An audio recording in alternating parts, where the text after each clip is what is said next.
Dalam hitungan hari, sejarah 20 tahun silam terulang kembali. Taliban berhasil merebut Afghanistan dan menghentak panggung politik dunia. Bagaimana hal ini bisa terjadi? Dan bagaimana nasib selanjutnya dari warga Afghanistan? Selengkapnya kita bahas di Explanatory.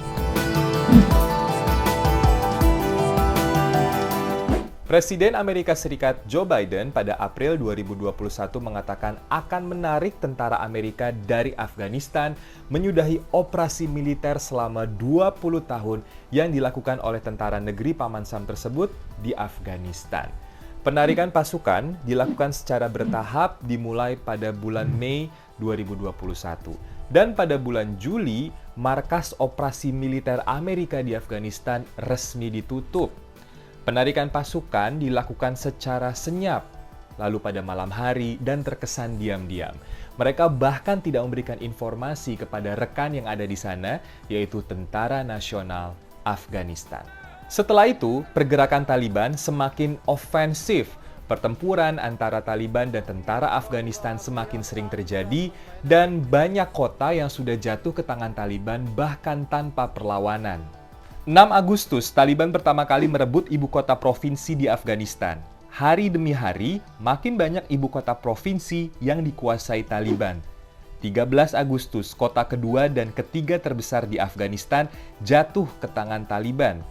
Dan akhirnya pada 16 Agustus, ibu kota Afghanistan, yaitu Kabul, berhasil dikuasai Taliban. Jatuhnya Afghanistan ke tangan Taliban juga dipengaruhi oleh faktor domestik.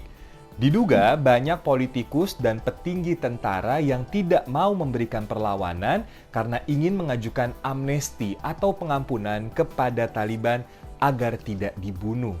Sang presiden pun kabur terbang ke luar negeri. Katanya sih demi menghindari pertumpahan darah yang lebih luas lagi. به عنوان یک رسالت تاریخی تلاش میکنم تا نگذارم جنگ تحمیل شده بر مردم افغانستان بیشتر از این باعث کشتار مردم بیگناه از دست رفتن دستاوردهای 20 ساله شما تخریب تأسیسات عامه و بی‌ثباتی دوامدار شود. Situasi di Afghanistan menjadi kacau. Warga ingin kabur ke luar negeri. Bandara dipenuhi oleh lautan manusia yang memaksa masuk ke dalam pesawat. Bahkan ada warga yang nekat duduk di badan pesawat pada saat take off hingga akhirnya terjatuh dari udara. Mereka yang berhasil pergi dengan pesawat harus rela berdesak-desakan karena ingin keluar dari negaranya sendiri akibat ketakutan. Banyak ketakutan yang dirasakan oleh warga Afghanistan akibat kekuasaan Taliban. Mulai ancaman di bawah senjata, hilangnya hak-hak sipil, sampai hilangnya hak-hak kaum perempuan. Dulu, 20 tahun yang lalu ketika Taliban menguasai Afghanistan, perempuan tidak boleh mengenyam pendidikan.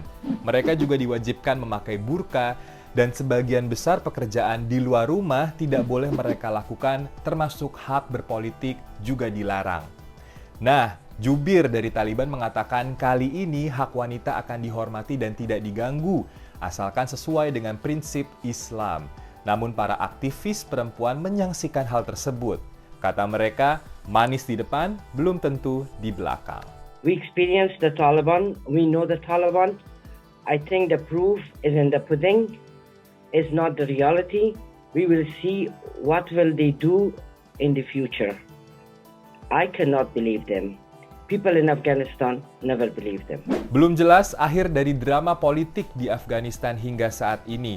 Namun yang pasti, nasib jutaan warga termasuk anak-anak dan kaum perempuan dipertaruhkan. Apapun yang nanti dilakukan oleh Taliban, kita harap tidak menyengsarakan rakyat Afghanistan. Amin.